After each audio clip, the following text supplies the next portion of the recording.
estamos aquí hoy para presentar la Jornada de Defensa de Derechos de las Personas con Discapacidad, en donde vamos a presentar unas guías que hemos elaborado desde COCENFE, unas guías para el conocimiento y para la acción. Y antes de dar paso a la jornada y a la presentación de las guías, contamos hoy con la presencia también del director general de los derechos de las personas con discapacidad y con nuestro presidente de COCENFE, con Anxo Queiruga, que van a hacer la apertura del acto. Así que cuando quieras, Anxo, por favor. Bueno, buenas tardes. Buenas tardes a todas y a todos. Y, en primer lugar, pues agradeceros que estéis aquí, darle la bienvenida a Jesús, al director general.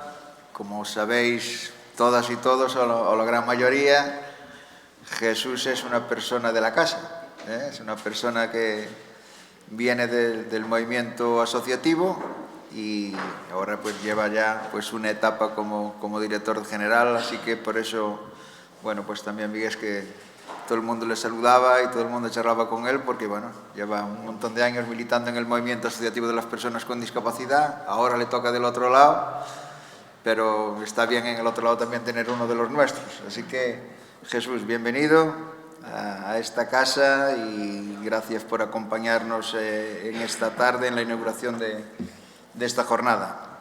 Y también, pues, a todas las personas que las tardes siempre cuesta más y tiene mucha más dificultad para seguir cualquier tipo de jornada y de acto, y así que agradeceros pues vuestro esfuerzo y vuestro interés y vuestra implicación en la defensa de los derechos de las personas con discapacidad física y orgánica. Esta tarde, como decía Elena, pues vamos a presentar pues, dos documentos trabajados por COCENFE y por la Universidad Carlos III de Madrid. En concreto, se trata de una guía centrada en la accesibilidad universal como derecho y de otra guía para pasar a la acción en la defensa de los derechos de las personas con discapacidad.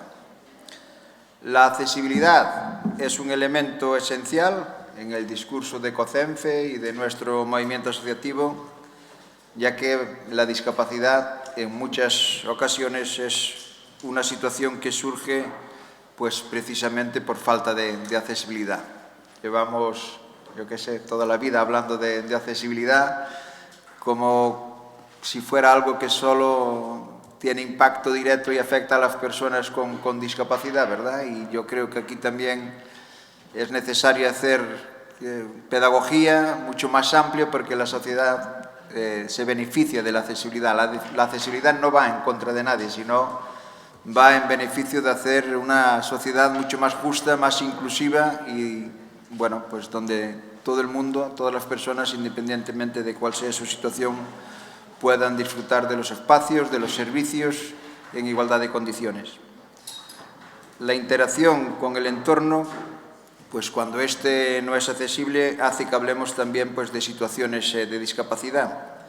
Para vivir con autonomía y libertad de movimientos es totalmente imprescindible una accesibilidad plena. A pesar pues, de la sólida base legal en el reconocimiento de los derechos de las personas con discapacidad, siempre decimos que España es un país pionero en legislación, la realidad es que no siempre podemos ejercer pues, nuestros derechos y en muchos casos casi en exclusiva por la falta de asistencia y porque existen barreras y la falta de accesibilidad también en el diseño universal. Por eso, desde COCENFE trabajamos de manera permanente para garantizar una accesibilidad universal. Es más que un derecho, es un principio vehicular para el ejercicio del resto de derechos y de ahí pues, su relevancia y nuestro esfuerzo por explorar nuevos canales de acción para su disfrute. Por otra parte, pues desde COCENFE venimos realizando y presentando informes de vulneraciones de derechos al CERMI desde hace más de 5 años. Este tipo de informes constituyen una de las principales herramientas para conocer la realidad de las personas con discapacidad en España y a partir de ahí pues, enfocar y dirigir las políticas públicas con el objetivo de encontrar pues, soluciones a los problemas que las personas con discapacidad tenemos pues, para afrontar nuestra vida cotidiana. Durante este tiempo de trabajo intenso de detención de vulneraciones junto a nuestro movimiento asociativo, hemos detectado la necesidad de fortalecer las habilidades de las entidades del sector de la discapacidad para la identificación de situaciones de discriminación y vulneración de derechos y el asesoramiento sobre los mecanismos de defensa. Conocer cuáles son nuestros derechos, identificar cuándo se están vulnerando y disponer de herramientas para defenderlos, pues seguro que hará más efectiva nuestra acción. Por eso, espero que las 2 guías que hemos creado junto a la Universidad Carlos III sean decisivas para evitar cualquier tipo de vulneración de nuestros derechos y, en el caso de que sea necesario, repararla de la forma más sencilla y clara posible. Finalizo, como empecé, agradeciendo y dando la enhorabuena pues, a todas las personas involucradas tanto en la elaboración de estos documentos como en la celebración de estas jornadas por vuestro intenso trabajo. Y nada más. Buenas tardes.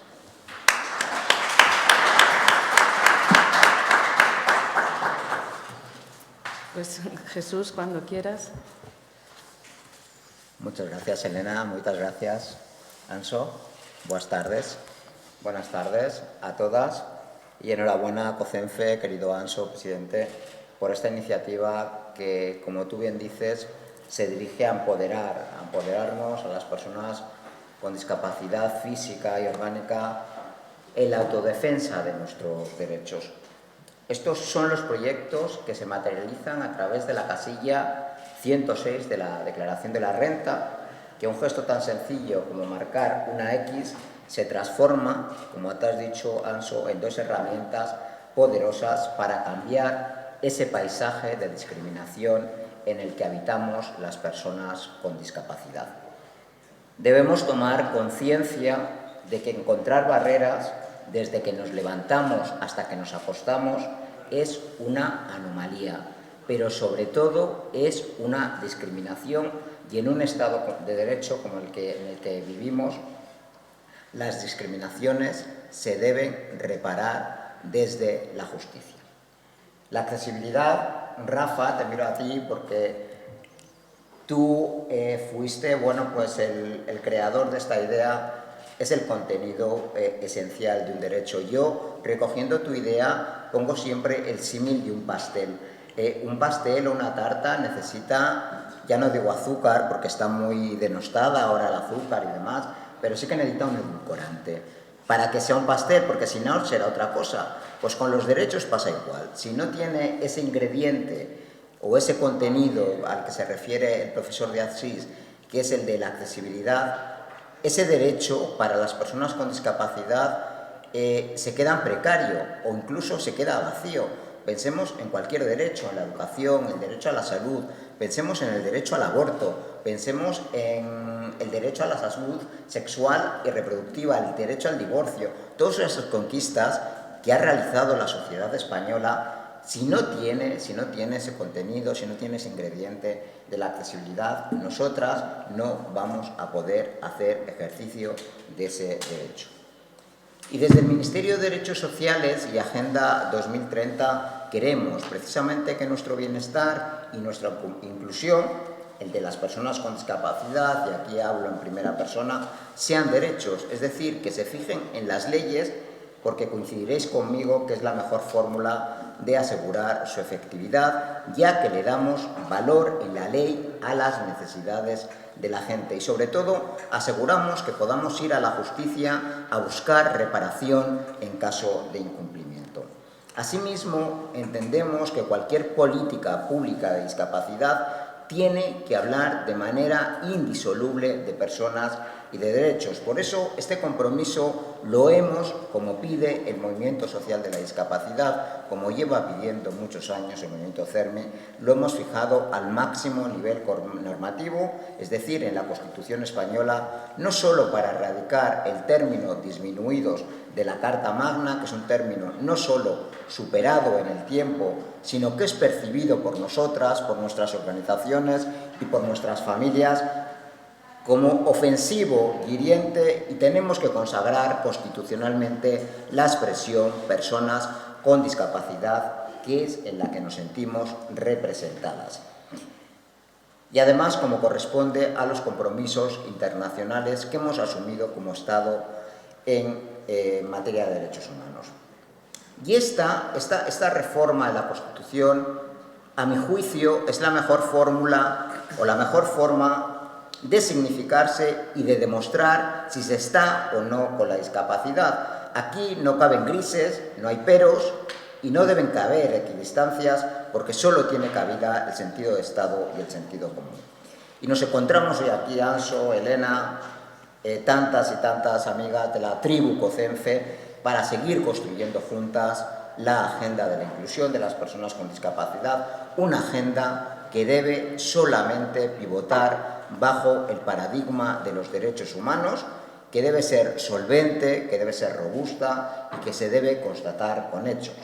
En este sentido, podemos sentirnos orgullosas de haber aprobado leyes y políticas públicas que responden a demandas legítimas de las personas con discapacidad y de nuestras familias. Por ejemplo, la Estrategia Española de Discapacidad, la transposición de la Directiva Europea de Accesibilidad o el primer Plan de Promoción de la Salud de las Personas con Discapacidad con una dotación de 140 millones de euros o el Real Decreto para que impere la accesibilidad en actividades cotidianas como tomarnos un café, ir a urgencias o sacar dinero en un cajero, es decir, en los bienes y servicios a disposición del público. Estamos ultimando, que verá la luz próximamente, seguramente en el mes de junio, el segundo Plan Nacional de la Accesibilidad, que va a dar un giro para que la accesibilidad no solo se ubique en el centro directivo de la discapacidad. Todos los departamentos ministeriales deben asumir la accesibilidad como una responsabilidad dentro de sus políticas públicas. Y pensad en cultura, pensemos en transportes, todos ellos deben asumir que la accesibilidad les compele, pero les compele no solo en la acción, sino también en el presupuesto que deben dedicar a las políticas públicas de accesibilidad. De esto va a ir este Plan Nacional de la Accesibilidad, para que la accesibilidad permee a toda la Administración General del Estado y no quede solo reducida a un centro directivo, muchas veces en situación de precariedad. También aquí hablabas, Anxo, de la accesibilidad, que se han destinado 200 millones de euros. Hemos sido el único país de la Unión Europea que ha destinado fondos de los Next Generation a que este país sea más practicable a todas las personas sin excepciones. Estos fondos se están destinando a reparar y a ensanchar derechos en ámbitos clave como la vivienda, como la justicia o los servicios sociales. Pero los derechos, como digo, no se sostienen solos y precisan de inversión pública, y esto es lo que hemos hecho desde el Ministerio de Derechos Sociales y Agenda 2030, incrementar en un 468% la inversión pública en políticas de discapacidad en el año desde el 2020 al 2022, hasta superar el 293 millones de euros en inversión pública. Una cuestión que está muy presente en la agenda COCENFE es la vida independiente. Estamos trabajando en dos esferas que sin duda van a poner en el centro, o por lo menos van a avanzar en poner en el centro la voluntad de las personas. Me refiero a la Estrategia Española de Desinstitucionalización que COCENFE está haciendo, un proyecto complejo y un proyecto muy generoso porque ha implicado a otras realidades ajenas a la discapacidad física y orgánica, que es el proyecto Rumbo, y que yo personalmente tengo el gusto de ir a visitar a Vigo la próxima semana. Un proyecto que, como otros proyectos, va cómo deben ser esas transiciones sin duda complejas hacia la vida independiente, para que sepamos que las personas con discapacidad podemos decidir dónde y cómo queremos vivir. Vamos a llevar próximamente también a Consejo de Ministras la Ley de Dependencia, orientada esta reforma a acomodar al artículo 19 de la Convención el texto de la Ley de Dependencia. La Ley de Dependencia se conoce precisamente como Ley de Dependencia, pero el nombre o los dos apellidos de esta ley es de autonomía personal y atención a la dependencia, pero apenas se ha desarrollado el primer apellido de esta ley y tenemos que empezar a desarrollarlo más y mejor, y para eso también reformaremos el artículo 1051 para revertir los recortes en materia de prestación a la autonomía personal.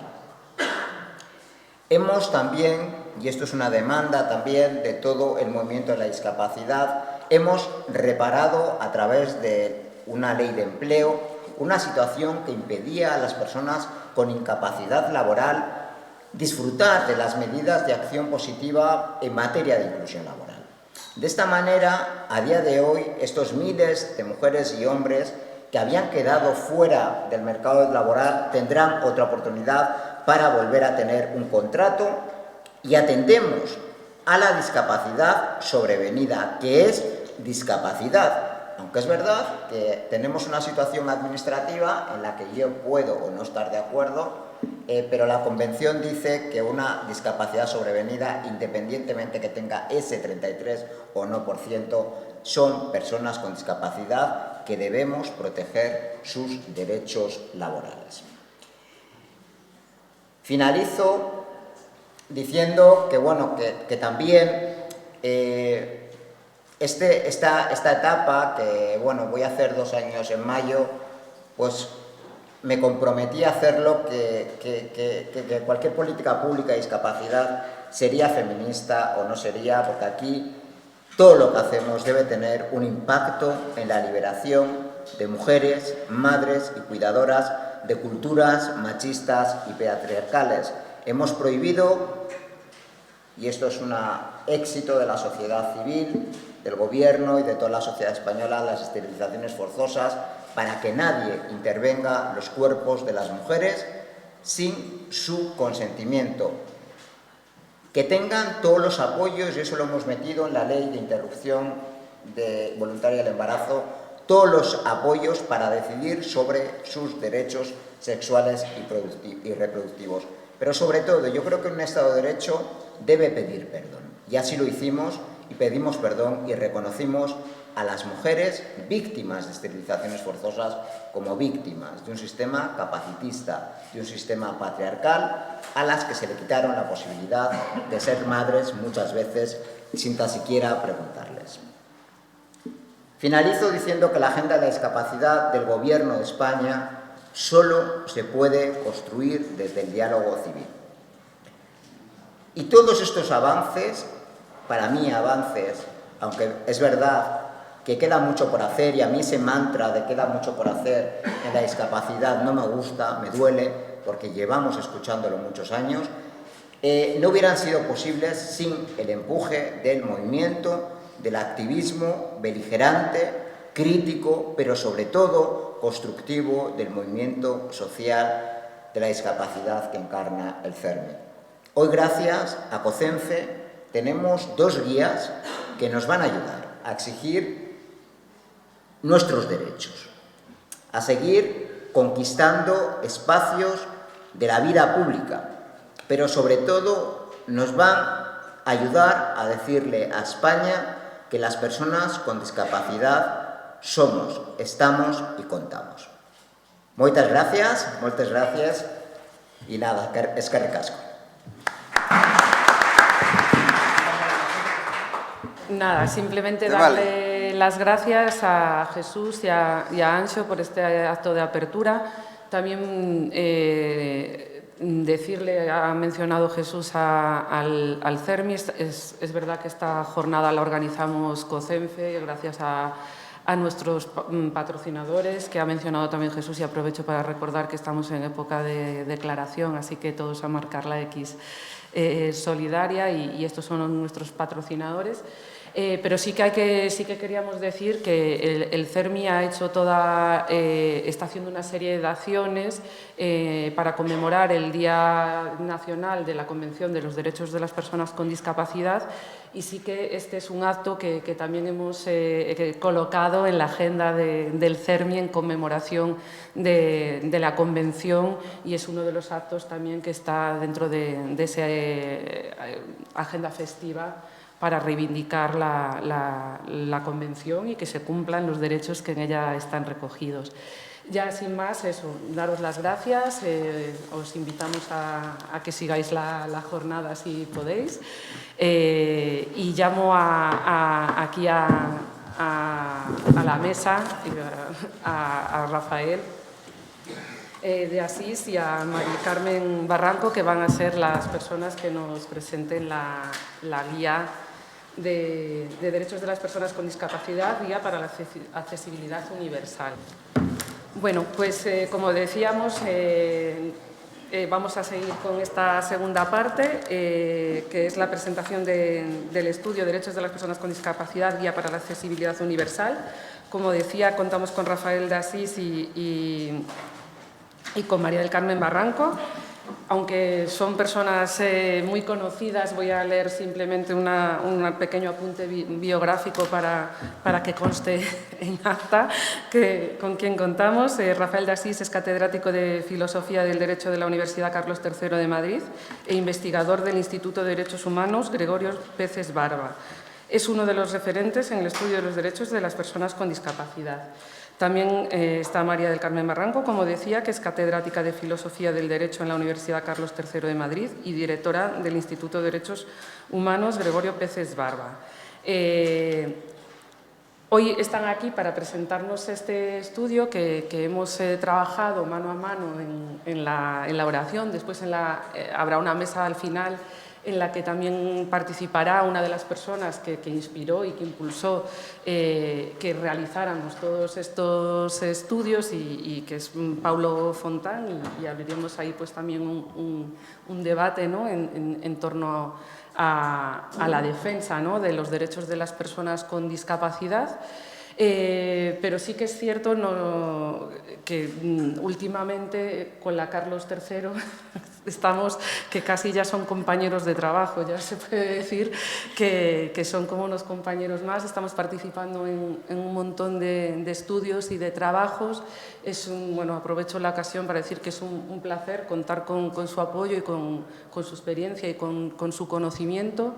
Y ya fruto de esta cercanía y este compañerismo, yo les voy a ceder la palabra, que se autorregulen, que hablen,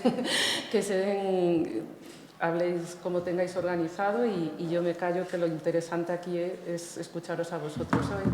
Solo te voy a pedir un favor, que es que me avises si ves que hablo de más. Sí, no te preocupes. Hemos acordado, empiezo hablando yo. Perfecto. Para decirte que el placer es nuestro. Y de hecho quería comenzar mi intervención, y esto es ritual, pero en esta ocasión es sincero, con los agradecimientos. Primero, pues agradeceros que hayáis dedicado un espacio a presentar los trabajos en los que hemos colaborado desde la Carlos III. Es verdad que hemos trabajado mucho, pero casi siempre a distancia, con lo cual me alegro mucho de conocerte, de conoceros en persona. Y aparte de agradeceros por la presentación, pues también, y creo que Rafael estará de acuerdo, me gustaría daros las gracias por la oportunidad que nos habéis dado de colaborar en este estudio, que es verdad que al principio tuvimos discusiones y sesiones hasta que conseguimos hacernos entender las posiciones de una parte y de otra. Y os tenemos que dar las gracias porque, como siempre, desde que empezamos en el instituto a trabajar sobre la discapacidad, el trabajo a partir de estos estudios sobre accesibilidad y discriminación, que estaba muy orientado a la cuestión de la discapacidad, pues nos ha permitido ver algunas de las insuficiencias de los sistemas de protección de derechos que afectan a las personas con discapacidad, pero lo decía Anxo, me ha gustado mucho oírle, en realidad afectan a todas las personas. Y bueno, pues esto siempre es de agradecer como resto de personas, como personas con discapacidad, pero sobre todo como investigadora, que me hayáis abierto estas nuevas perspectivas. Es que La Convención sobre los Derechos de las Personas con Discapacidad, al abordar la discapacidad como una cuestión de derechos humanos, supone un cambio muy importante que afecta a la concepción de la discapacidad y a la reflexión sobre los derechos de las personas con discapacidad, pero que afecta también al modo que tenemos como sociedad de entender los derechos. Podemos recordar que en el artículo 1 de la Convención se dice que precisamente el propósito de la Convención es promover, proteger y asegurar el goce pleno y en condiciones de igualdad de todos los derechos humanos y libertades fundamentales por todas las personas con discapacidad y promover el respeto de su dignidad inherente. Pues bien, en todos estos meses de trabajo sobre la accesibilidad y sobre la prohibición de discriminación, nos hemos dado cuenta de algunas limitaciones muy importantes que están presentes en las concepciones de la política, del derecho, de los derechos, de la discapacidad y que están presentes también en el sistema jurídico, y estas limitaciones impiden que las herramientas que ya están implementadas en nuestro Estado como un Estado de Derecho para garantizar la igualdad sean utilizables por igual para todas las personas. Es decir, el derecho de igualdad no nos protege por igual a todas. En mi intervención me voy a referir fundamentalmente, del modo más breve que pueda, a las limitaciones que están más relacionadas con el modo en el que se entiende la igualdad y la prohibición de discriminación en nuestro sistema jurídico, y no es una excepción en nuestro entorno, y Rafael de Asís se referirá más en concreto al modo en el que estas y otras limitaciones se proyectan sobre la accesibilidad. Bueno, para sintetizar, en lo que sigue mi discurso se va a articular en torno a dos ideas. Primero, el modelo de derechos de la Convención, que no es solo un modelo de derechos de las personas con discapacidad, y creo que esto es muy importante, y de ahí que sea tan interesante como investigadoras e investigadores esta cuestión, y el concepto de igualdad, que resultaría coherente con este modelo. Y por si se me olvida repetirlo luego, ambos son incorporados por la Convención de Derechos de las Personas con Discapacidad al Sistema Universal de Protección de los Derechos Humanos, y en esta medida constituyen un parámetro muy importante para valorar nuestras instituciones, para reinterpretar nuestras instituciones, y creo que en parte de esto es de lo que se trata con las guías que también se van a presentar hoy. Bueno, el modelo de derechos de la Convención. El compromiso con los derechos, y se ve en ese artículo 1 que he leído, implica el compromiso con la igualdad en la medida en que los derechos se basan precisamente en el reconocimiento de la igual dignidad de todos los seres humanos. Sin embargo, los sistemas de derechos no protegen por igual a todas las personas, y al contrario, muchas veces el modo en el que se han implementado en el derecho ha servido para reforzar el estigma que está socialmente asociado a algunas personas y para perpetuar situaciones injustas de reparto del poder social. Y es que en las teorías tradicionales los derechos se atribuyen a las personas que se consideran agentes morales, y para ser un agente moral, pues tienes que ser considerada como racional y como autónoma, lo cual implica ser independiente y autosuficiente. Claro, con este parámetro quedan fuera del paraguas protector de los derechos las personas que no son así consideradas. Ocurre en muchos casos con las personas con discapacidad, ocurre, y tradicionalmente esto ha sido muy llamativo, con las mujeres, sean o no mujeres con discapacidad. De algún modo, los derechos que se reconocen no protegen igual a todas las personas, protegen igual a las personas que entran dentro de lo que se considera normal y no a las que se salen dentro de este estándar o de esta... Uy, perdón, bueno, sigo siendo yo, aunque se me haya caído el nombre, o de estas medidas. Una de las herramientas más potentes que se han desarrollado frente a las exclusiones que afectan a las mujeres, a las personas con discapacidad, es el derecho discriminatorio. Sin embargo, tal y como las herramientas del derecho antidiscriminatorio se han incorporado a los sistemas jurídicos, tienen un alcance limitado, porque, por un lado, cuando se define el concepto de discriminación jurídicamente, y vamos a ver cómo se define el concepto de discriminación jurídicamente, creo que es la segunda, ¿no?, de los folletos, no sé exactamente el nombre, ¿no?, de las guías.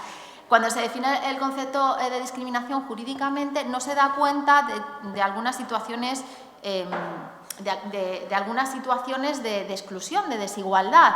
Y por otro lado, cuando afectan a estas personas que no se consideran normales, en cada contexto, en cada momento histórico, esto ha variado, pues se da por sentado que ese tratamiento diferenciado o que esa exclusión o que esa desventaja está justificada.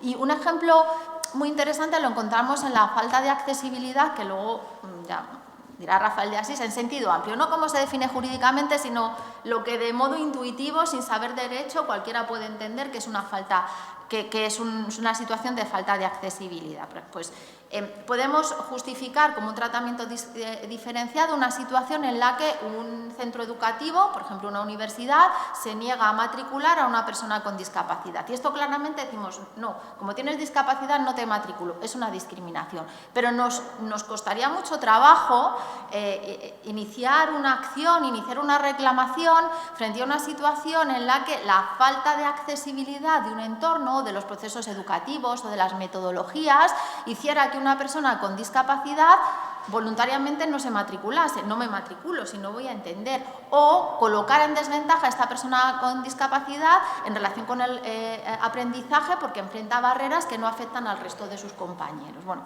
pues aquí se ve muy bien el ejemplo. La Convención Internacional sobre los Derechos de las Personas con Discapacidad hace una cosa muy importante, que es que cambia el concepto de discapacidad, pero también el concepto de, digamos, vulnerabilidad, que nos lleva a plantearnos por qué estas personas están excluidas. No es porque sean débiles, no es por la condición individual en el caso de la discapacidad. La discapacidad, igual que la vulnerabilidad, resultan de la interacción entre cómo es la persona y cómo se ha construido el entorno. Y esto es un cambio muy importante, porque, por ejemplo, si quiero prevenir la discapacidad, no tengo que afectar, no siempre tengo que trabajar sobre la condición individual.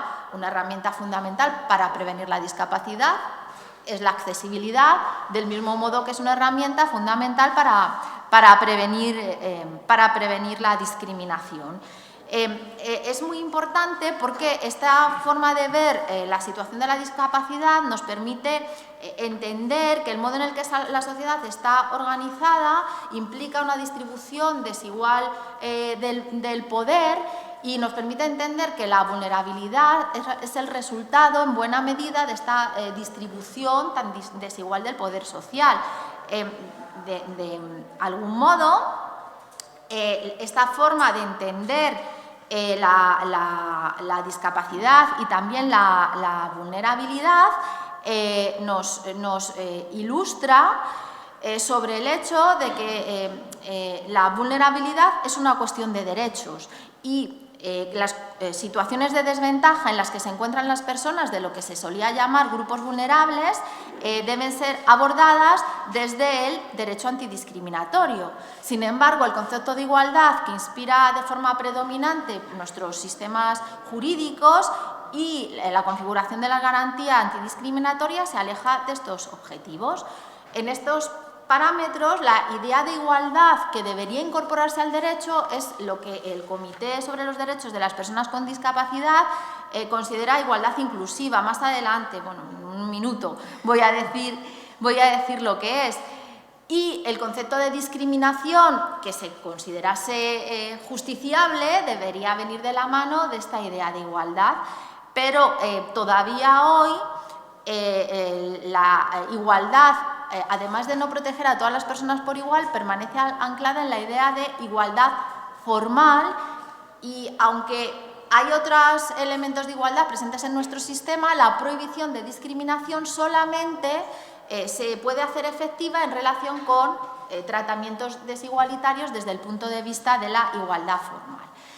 ¿Cuál es ese concepto de igualdad que aparece, porque intuyo que voy un poquito mal de tiempo, que aparece, que sería coherente con la Convención? Pues frente a la idea de igualdad formal, que llevaría a ver como discriminaciones solo tratamientos diferenciados entre personas del mismo grupo, no entre si decimos hay un grupo personas sin discapacidad, un grupo personas sin discapacidad, un grupo hombres, un grupo mujeres, la discriminación solamente se produciría entre personas que forman parte del mismo grupo. Y frente a otro concepto de igualdad que es posterior y que aparece también en otros textos de derechos humanos, que es el concepto de igualdad sustantiva. El concepto de igualdad inclusivo, y creo que lo más sencillo es recordar las palabras del comité, tiene que ver fundamentalmente con la necesidad de contemplar la igualdad y, a partir de ahí, yo diría la discriminación a partir de 4 elementos. La igualdad tiene una dimensión redistributiva que debe impulsar políticas que afronten las desventajas económicas y que debe llevarnos a ver las desventajas socioeconómicas como un indicativo de que puede haber una discriminación. La igualdad tiene una dimensión de reconocimiento que está orientada a combatir el estigma, los estereotipos, la violencia y al reconocimiento cultural de la dignidad de todos los seres humanos y de su interseccionalidad. Tiene una dimensión participativa, por supuesto, y tiene una dimensión de ajustes para dar cabida a la diferencia como un aspecto de la dignidad humana. Tiene una dimensión, por tanto, redistributiva, tiene una dimensión de reconocimiento, tiene una dimensión participativa y tiene una dimensión de transformación de la realidad, de transformación de las estructuras, en este caso discapacitantes, que es la que está más directamente relacionada con la accesibilidad. Bueno, en cualquier caso, si el compromiso es la igualdad inclusiva, también el concepto de discriminación debería ampliarse para dar cuenta de aquellas situaciones en las que es posible identificar un grupo económicamente desaventajado o particularmente estigmatizado o excluido de la participación significativa en la sociedad, esto es marginado, o que enfrenta barreras específicas que no afectan al resto de la población. Pero todavía estamos muy lejos de que el concepto de discriminación se modifique en este sentido. El concepto de discriminación permanece anclado a la idea de igualdad formal y solamente por la vía de la discriminación indirecta, justificando un impacto diferenciado, se pueden atacar determinadas desventajas. Y esto tiene un problema, que es que la discriminación estructural nos lleva a justificar muchas veces esas desventajas sin plantearnos nada más. Identificamos una condición, por ejemplo, discapacidad, identificamos una desventaja, como si una persona con discapacidad no puede entrar en un determinado sitio, y no nos planteamos que esa desventaja es el resultado de una medida discriminatoria, que es que ese sitio no es accesible, por ejemplo. Bueno, voy a señalar solamente 3 cosas y ya termino. Y son 3 cosas que tienen que ver con las limitaciones que presenta la articulación de la prohibición de discriminación y que impiden un concepto de discriminación más vinculado a los derechos. La primera tiene que ver precisamente con que se ha desfundamentalizado en nuestro sistema el derecho de igualdad, con lo cual se ha desfundamentalizado también en buena medida la lucha contra la discriminación y, como Rafael de Asís creo que va a mencionarlo, pues no voy a hablar más, pero un ejemplo es que tenemos muchas medidas contra la discriminación en distintos sectores del ordenamiento, en el ámbito laboral, en el ámbito educativo, en el ámbito... pero esto a veces nos impide ver que cuando estamos discriminando estamos vulnerando un derecho. Con lo cual, la vía para proteger esas situaciones muchas veces es una vía constitucional y no va más allá que de la vía laboral. Hay otro problema, que es que la igualdad los problemas de discriminación se siguen abordando en buena medida como cuestiones que tienen que ver con individuos y no como una cuestión grupal, no como una cuestión de distinto reparto del poder social o de desventaja de unos grupos frente a otros.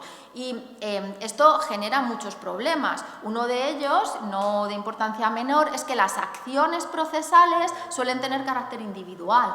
Y otro problema es que, por ejemplo, cuando se hacen propuestas de acciones positivas, se dice, no, estamos atentando contra la igualdad de oportunidades. Pero claro, si tú contemplas los espacios donde hay acciones positivas desde los grupos, las acciones positivas, lo que a veces se llama discriminación inversa, ¿vale?, no son medidas que establezcan una igualdad de resultados entre grupos, que son medidas orientadas a garantizar la igualdad de oportunidades entre personas de distintos grupos. Esto es importante. Otro problema que tenemos es que, yo hablaba de las concepciones políticas, seguimos pensando que el Estado tiene que ser neutral y, entre otras cosas, y entre otras cosas, esto significa que el Estado no debería entrometerse, interferir en los valores de las personas. Pero claro, si decimos que el Estado no puede interferir en los valores de las personas, es muy difícil esa dimensión de reconocimiento de la igualdad inclusiva. Es muy difícil transformar las culturas. Esto es otro obstáculo. Otro obstáculo tiene que ver con que normalmente entendemos la libertad como no interferencia. Yo soy libre en la medida en que me dejan hacer lo que quiera y el Estado no interfiere en mi ámbito de privacidad, y además consideramos que el mercado es el mejor sistema de reparto de bienes y servicios, con lo cual cuando se reclaman medidas antidiscriminatorias, y esto es claro en el caso de la accesibilidad, un argumento que se da en relación con estas medidas es, bueno, no podemos meternos en las relaciones entre privados o quién va a asumir el coste. Y esto es un argumento claramente en contra de la dimensión transformadora, que, como decía, está directamente relacionada con la accesibilidad y tiene que ver con el tipo de cuestiones que tenemos en cuenta cuando nos planteamos el coste de los ajustes. Y hablo ajustes en sentido como más amplio, fuera de la discapacidad. Podemos, en el caso de la discapacidad, serían ajustes razonables, pero también medidas de accesibilidad. El problema, cuando decimos, no, vamos a analizar el coste de implementar esta obligación de accesibilidad. Bueno, cuando se analiza el coste, lo que se calcula es únicamente el coste de la transformación, pero no se calcula el coste de no hacer esa transformación, de no implementar ese ajuste razonable o de no hacer esa obra como medida de accesibilidad. Y el coste existe. El coste de la falta de accesibilidad existe, lo que pasa es que está recayendo sobre determinadas personas, como también es costoso construir la sociedad de acuerdo con los patrones del estándar. Lo que pasa es que eso no nos lo planteamos porque son los patrones del estándar. Y cuando se hace el análisis de proporcionalidad, pues tampoco se tiene en cuenta precisamente esto, que hay un coste de la no realización de la medida que recae sobre la persona que queda excluida y que es la que normalmente sigue asumiendo esos costes. Y además, muchas veces, el coste implica que no está satisfecho un derecho. Con lo cual, solamente si en el lado contrario nos encontramos con otro derecho, debería ser posible, ¿no?, entrar en una ponderación de derechos. En fin, muchas cuestiones que nos hemos encontrado, que aparecen de una forma más comprensible tal vez y mucho más práctica en las guías, y mucho trabajo por delante a partir de este informe, no solo desde el punto de vista práctico, también desde el punto de vista de la transformación y de la incidencia. Bueno, la adecuación de las garantías contra la discriminación a las exigencias de la igualdad inclusiva, desde luego, exige cambios en los sistemas jurídicos, y creo que Rafael de Asís va a hacer referencia a estos cambios en lo que se refiere a la accesibilidad, que, conforme he dicho, guarda relación con la dimensión transformadora de la igualdad inclusiva y cuya ausencia es claramente una discriminación. Muchas gracias.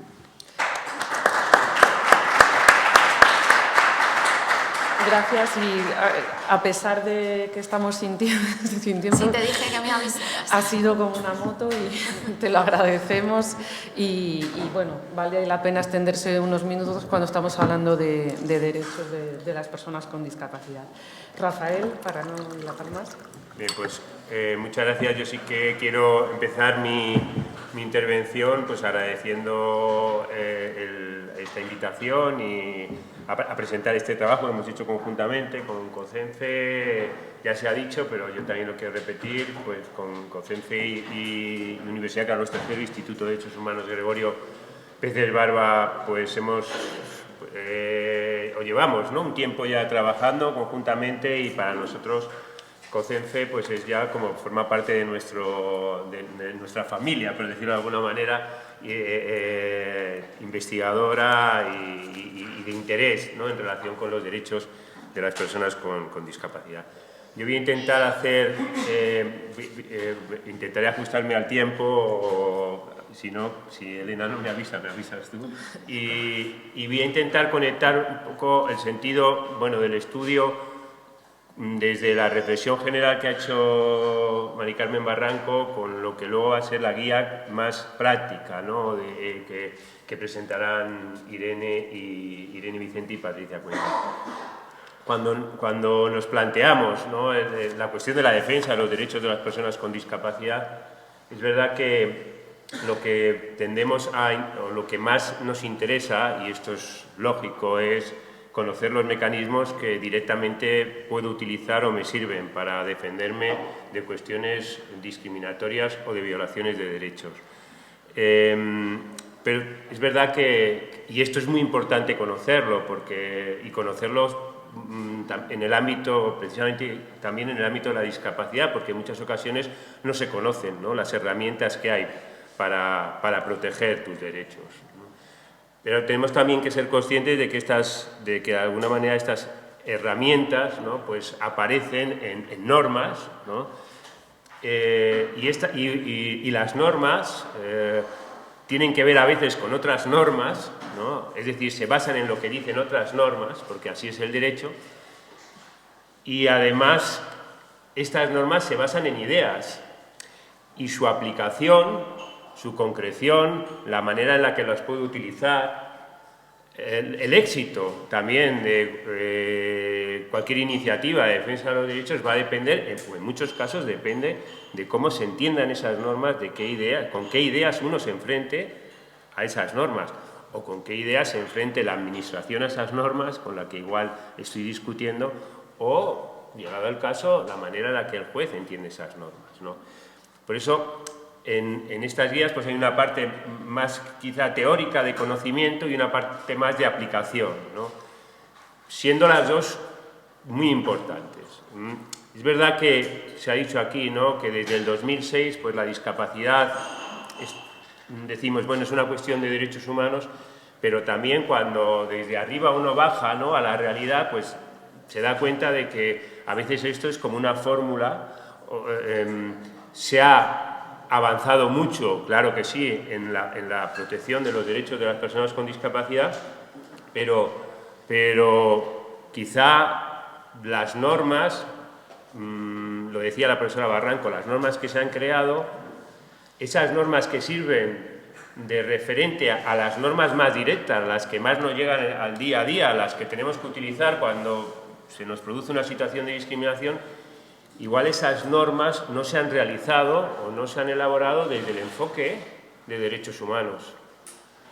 El tratamiento normativo de la discapacidad desde el 2006 en nuestro país implica aparición de leyes que reconocen derechos de las personas con discapacidad que no estaban satisfechos, y podríamos citar muchos, ¿no? Y quizá pues una de los grandes referentes es todo lo que tiene que ver con capacidad jurídica, ¿no?, que es un gran cambio. Y la otra estrategia es la lucha contra la discriminación. Y esto obviamente trasciende, ¿no?, el mundo de la discapacidad. En julio del 2022 se aprobó la Ley de Igualdad de Trato y No Discriminación, que es una ley, pues sobre el papel, una ley pues muy buena, ¿no?, con muchas definiciones muy buenas y con un concepto muy bueno. Pero ¿qué ocurre? Lo decía antes, pues todo esto va a depender de cómo luego nos enfrentemos a estas normas, desde qué punto de vista vamos a tener a la hora de utilizar estas normas. Y ahí es donde yo creo que el enfoque de derechos humanos no está. Por eso, ya he ocupado casi mi intervención, pero yo quería, o lo que quiero hacer es señalar algunos puntos que me parecen fundamentales y que probablemente pensemos que están muy distanciados de lo que es nuestro día a día, pero que estoy convencido pues todos tenemos experiencia, ¿verdad?, en el ámbito de la discapacidad, pero mi estudio sobre los derechos de las personas con discapacidad creo que me lleva a concluir que si esto no lo cambiamos, esto no va, iremos mejorando, claro que sí, pero no se producirá el cambio que el enfoque de derechos humanos exige. ¿Qué cambios? Voy a ser muy breve, pero el primer cambio, aparte de cambios conceptuales, pero quizá no es este no es el momento de hablar de cambios conceptuales, que me parecen muy importantes, sobre todo cuando nos enfrentamos a la accesibilidad, ¿no? Cambios importantes. La accesibilidad normalmente la asociamos con productos, entornos, bienes, pero la accesibilidad es una cuestión de derechos y tiene que ser algo que lo asociemos a derechos, y esto no lo hacemos, no lo hace Europa y no lo hacen nuestras normas. Y esto es un gran cambio que debemos hacer. Pero cambios concretos. Bueno, el primero es el de la Constitución. Lo ha dicho el director general, Jesús, ¿no? Pero el cambio no es... no es tampoco el cambio ni el cambio en el que existe un cierto consenso. Yo creo que hay que pedir más, ¿no? Es decir, claro que sí hay que quitar la terminología que no es apropiada, claro que sí que hay que incluir aspectos que tengan que ver con el discurso de los derechos, pero las palabras en el derecho son muy importantes y si lo hacemos desde el enfoque de la accesibilidad, en el artículo 49, en el que sea, en el que cambiemos la Constitución, la accesibilidad tiene que aparecer como concepto, tiene que aparecer el término. Los juristas necesitamos la excusa de una palabrita para que engancharnos a esa palabrita y con ese enganche defender nuestros derechos. Si no hay palabra, no hay manera.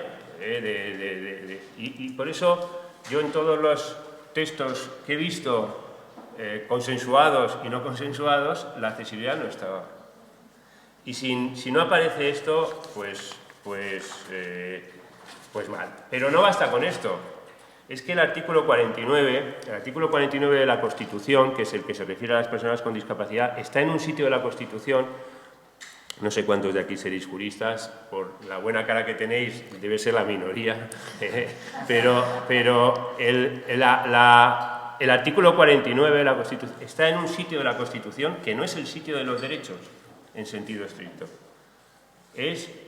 Sí lo sería si nos tomásemos en serio esto de los derechos, pero está dentro de lo que en la doctrina se llama donde están la mayoría de los derechos económicos, sociales y culturales, que son unos derechos que nuestro Tribunal Constitucional considera que no son derechos fundamentales. Y entonces la discapacidad se relaciona con los derechos económicos, sociales y culturales y por lo tanto con cosas que no son derechos fundamentales. ¿Qué hay que hacer? Sacar de ahí el artículo 49 y llevarlo a otro lado, llevarlo al sitio donde están los derechos.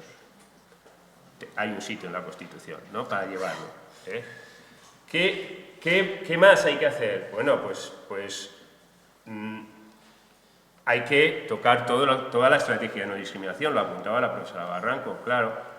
En el artículo 14, sabéis que es el artículo de la igualdad, de la no discriminación, ahí no se menciona la discapacidad. Pero da igual, porque eso nuestro Tribunal Constitucional ya lo dijo, aquí se sobreentiende que está, y la ley ahora del 2022, una ley con un problema muy grande, pero también dice que, claro, que se puede discriminar por razón de discapacidad. Pero convendría ponerlo, decirlo, esto convendría. Convendría llevar el artículo 14, la no discriminación, al ámbito, lo decía la profesora Barranco, de los derechos fundamentales. Porque la idea que damos es que las cuestiones de no discriminación son cuestiones que se pueden arreglar, pues oye, con negociaciones en el ámbito de las comunidades autónomas, con negociaciones en el ámbito del arbitraje, es decir, con cosas que de ninguna manera pensaríamos que nuestros derechos los negociaríamos así.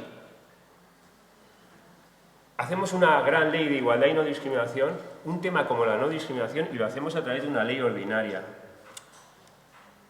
Los derechos se regulan por unas leyes especiales, que son las leyes orgánicas, un tipo especial de ley, que requieren una mayoría reforzada, que requieren... Y esto ya no es un tema de tecnicismo jurídico, es que es un tema que provoca, es un tema actitudinal, es decir, es un tema estructural, es un tema que lo que provoca es que inconscientemente tú consideres que la no discriminación no es una cuestión de derechos, porque no se regula por el sitio donde se regulan los derechos. Y tratamos la no discriminación por una ley ordinaria y hacemos una ley de derechos de las personas con discapacidad por una ley ordinaria. Ya está. Claro, tiene su lógica, porque estamos hablando de cosas que no son derechos, ¿no? Y si no cambiamos esto, seguiremos aplicando mal lo de abajo, lo del día a día, claro, porque ya esto no será derechos. Hacemos, voy a saltar algunas cosas, cambio importante, para entender esto, lo ha señalado también la profesora Barranco, nosotros tenemos un artículo, sigo con la Constitución, casi me voy a quedar en la Constitución, que está muy arriba, pero es que para el juez que tiene que aplicar la norma, la administración, empieza por la Constitución, y la Constitución le da el marco. Si ya el marco te lo sacan, si te sacan ya ahí la cuestión de los derechos, ya todo lo que venga por detrás ya no va a estar ahí, por mucho que intente. Igual satisfacen tu pretensión, consigues tener éxito en lo que buscabas, pero no lo has hecho gracias a que haya habido una estrategia de derechos. Has tenido la suerte de que has tenido una buena defensa, una buena institución, una buena organización, pero no ha sido gracias al enfoque de derechos. Artículo 53. Se regulan todas las garantías de los derechos, y ahí las garantías de los derechos es siempre garantías de los derechos frente a actuaciones de los poderes públicos. Y construimos así las garantías de los derechos. Y claro, los derechos que ocurre, que en muchos casos sí, pero la principal violación de los derechos no viene de los poderes públicos. No siempre viene de los poderes públicos. En muchos casos la violación de los derechos se produce en unas relaciones en donde no hay poder público. Luego igual el poder público te protege mal, bien, pero el origen igual no está. Hay que añadir algo ahí en ese artículo 53 para que entendamos lo privado.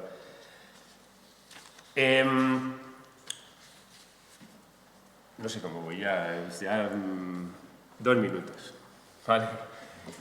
El régimen de competencias, esto también nos da un poco idea de del diseño constitucional. Obviamente, la realidad española, de ser un Estado complejo, esto es una cuestión cultural, histórica y una realidad, ¿no? Pero luego está cómo quieras tú regular esto. Claro, si tú estas cuestiones de la no discriminación de los derechos las regulas por leyes ordinarias, que las tienes que negociar con las comunidades autónomas, en un sistema en donde las competencias, como bien sabéis, de servicios sociales están también llevadas a las comunidades autónomas. Y desde esa comprensión de la no discriminación, que no es una cuestión tan importante, ¿qué se produce? Pues que de nuevo el enfoque de derechos fundamentales falle. Nosotros tenemos, como sabéis, un artículo en la Constitución que es el 149.1.1, que lo que dice este artículo es que el Estado debe velar porque todos los ciudadanos disfruten de sus derechos en igualdad de condiciones con independencia del territorio en donde se esté. Pero claro, igualdad de condiciones, claro, si esto fuese una cuestión de derechos, ley orgánica, protección fuerte de derechos, este artículo estaría muy bien, pero si esto es una cuestión que la desfundamentalizas, la llevas a un ámbito de la negociación con la comunidad, con el no sé qué, pues ocurre lo que ocurre, ¿no? Y bueno, y con esto quería hablar de más cosas, ¿no? Pero sí que quería señalar de alguna manera cómo me parece que el gran reto que tenemos por delante, además, claro que sí, de conseguir éxito en la defensa de los derechos cotidianos, ¿no?, del día a día, creo que si no nos tomamos en serio una reforma de la Constitución que sitúe a la discapacidad y al discurso de la no discriminación en el ámbito de los derechos, estaremos siempre poniendo parches y sin conseguir avanzar ni extender el enfoque de derechos a aquellos ámbitos, a aquellos grupos, a aquellas situaciones de vulnerabilidad en donde este enfoque no está, y uno de ellos claramente me parece que es la discapacidad.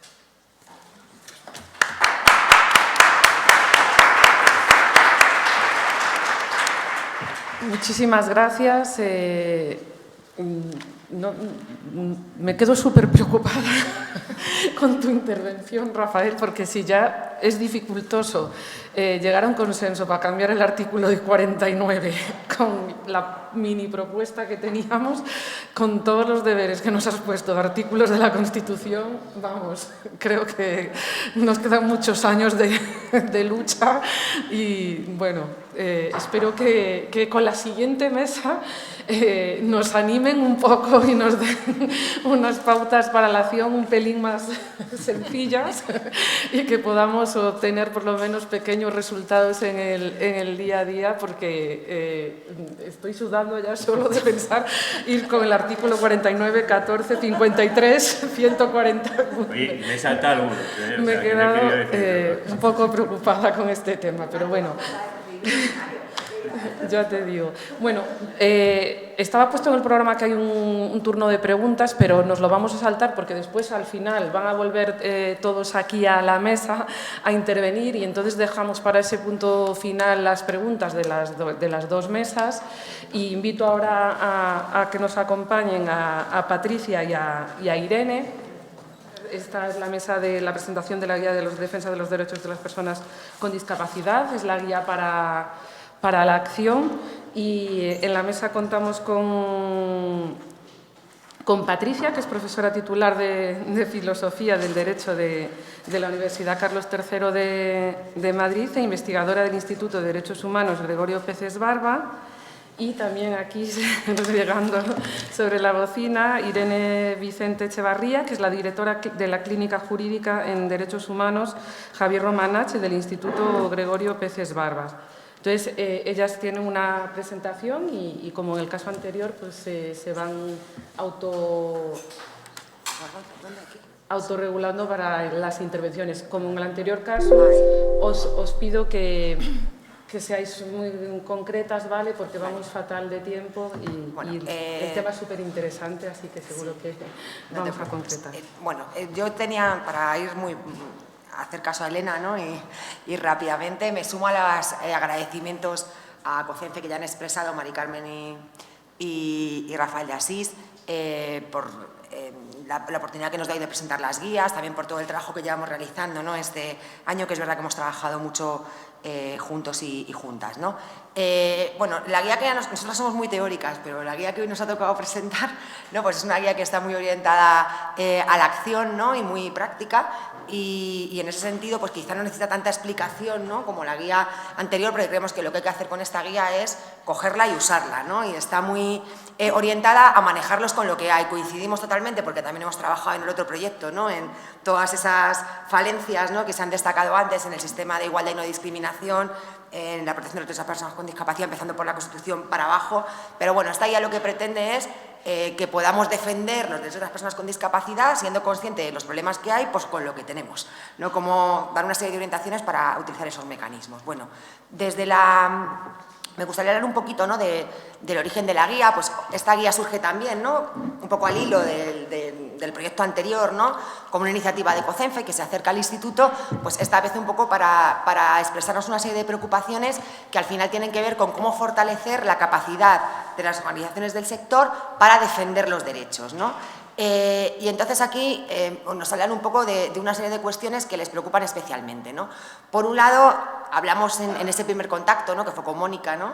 De cómo quizá, pues, pasa en otros ámbitos, pero también quizá en las organizaciones del sector, pues quizá no se ponía realmente en valor la importancia de la convención, ¿no? Que es la principal herramienta jurídica, ¿no? De defensa de los derechos, o no se usaba de manera suficiente, ¿no? También pues comentamos que a veces para las entidades pues no era sencillo identificar vulneraciones de derechos, situaciones de discriminación, cuando muchas veces las vulneraciones están interconectadas y se vulneran muchos derechos, ¿no?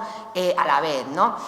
También que a veces para las entidades, ¿no? Para las organizaciones, las personas que trabajan en ellas, pues no era sencillo tampoco asesorar eficazmente a las personas que recurren a las organizaciones, a veces la primera vez a contar, ¿no? Una situación de discriminación o de vulneración de derechos, pues no siempre es fácil asesorarlas eficazmente, ¿no? Y que cada vez más también a las entidades pues se las reclama que participen en procesos para que envíen observaciones, ¿no? En procesos de adopción de políticas legislativas, ¿no? o de políticas públicas, ¿no? De legislación o de políticas públicas, ¿no?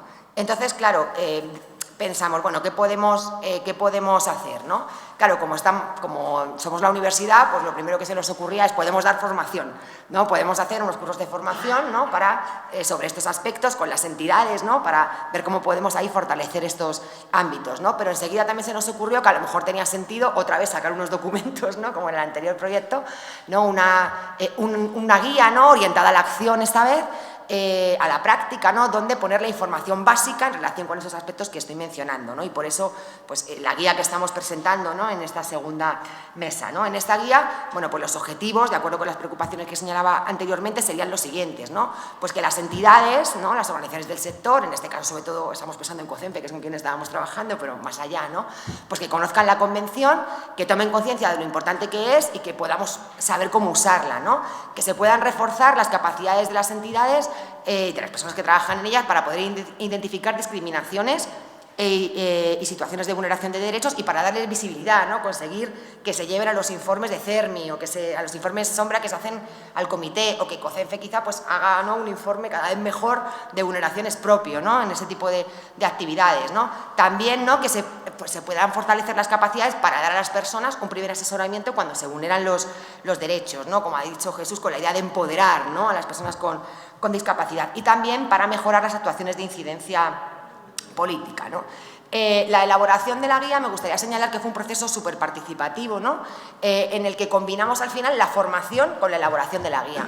Entonces, montamos una serie de talleres y de seminarios en los que fuimos discutiendo con las personas que allí participaban. La formación era sobre los contenidos de la guía, ¿no?, con lo cual obteníamos, ¿no?, también información de las personas que al final van a usar la guía sobre lo que les resultaba interesante que estuviera, etcétera, y fuimos validando, ¿no?, diferentes borradores de la guía y también la versión final con las entidades. Eso nos parecía también interesante, ¿no? Bueno, un poco la estructura de la guía, que lo importante es que se maneje, no vamos a contarla todos los contenidos ni nada, pero bueno, sería un poco esto, ¿no?, una introducción, hablar de la convención, decía que era importante destacar su papel, hablar de situaciones de discriminación, ¿no?, y vulneración de derechos, mecanismos de defensa y reclamación, litigio estratégico, ¿no?, se puede utilizar a veces el litigio para impactar en cosas que van más allá del caso concreto, y también cuestiones de incidencia política, ¿no? Ahora Irene hablará un poquito de las dos primeras partes, pero ya digo, no vamos a contar el contenido, sino cómo hemos abordado, ¿no?, esas partes, y después hablaré yo de mecanismos de defensa. Irene. Gracias, Patricia. Me las pasas tú. Bueno, buenas tardes. Como decía Patricia, voy a empezar explicando un poco el contenido de la guía, no tanto el contenido de la guía, sino por qué está este contenido en la guía y cómo hemos abordado el contenido de la guía. En concreto, voy a centrarme en los dos primeros apartados. Voy a hablar sobre cómo tratamos o cómo abordamos la Convención Internacional sobre los Derechos de las Personas con Discapacidad y voy a hablar también de vulneraciones de derechos. Antes de empezar, sí que me gustaría destacar que precisamente, sin repetir en los agradecimientos que ya han hecho todos mis compañeros y compañeras, que precisamente el hecho o cómo se elaboró esta guía en colaboración o a la vez que dábamos las formaciones, para mí ha sido personalmente muy gratificante y he aprendido mucho, ¿verdad, Mónica? Hemos tenido discusiones súper interesantes a la vez que elaborábamos la guía con las personas que participaban, con las personas que han validado.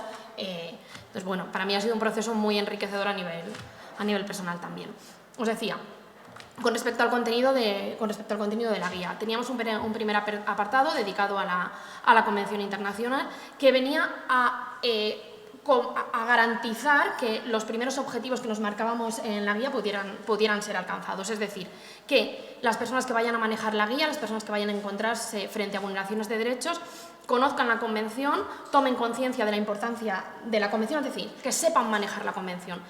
Entendemos que la Convención Internacional sobre los Derechos de las Personas con Discapacidad es una herramienta para la defensa de derechos y no hay manera de manejar una herramienta si no la conocemos previamente, y además en bastante profundidad. Era importante que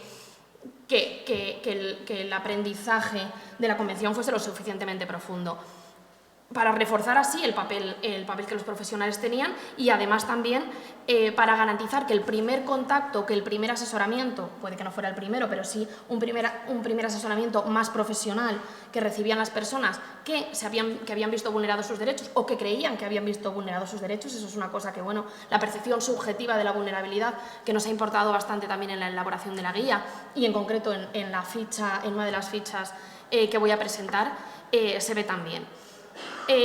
Con esto en mente, ¿no?, elaboramos un primer apartado en el que analizamos profundamente la Convención sobre los Derechos de las Personas con Discapacidad. Desde una aproximación práctica y sencilla, porque, bueno, seguramente los y las profesionales podían encontrarse con un montón de documentación en la que se explicaba la Convención, pero queremos que sea útil, queremos que sea manejable, así que vamos a hacer que que el aprendizaje y el abordaje fuera lo más práctico posible para realmente constituirse como una herramienta de defensa.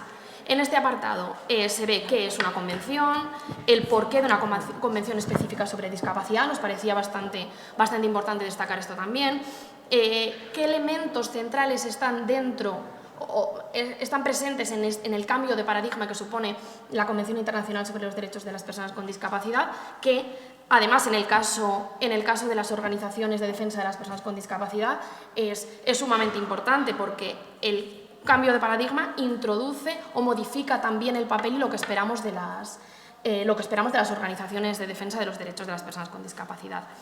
También hemos visto en este primer apartado el contenido de la Convención, principios, obligaciones y fundamentalmente derechos.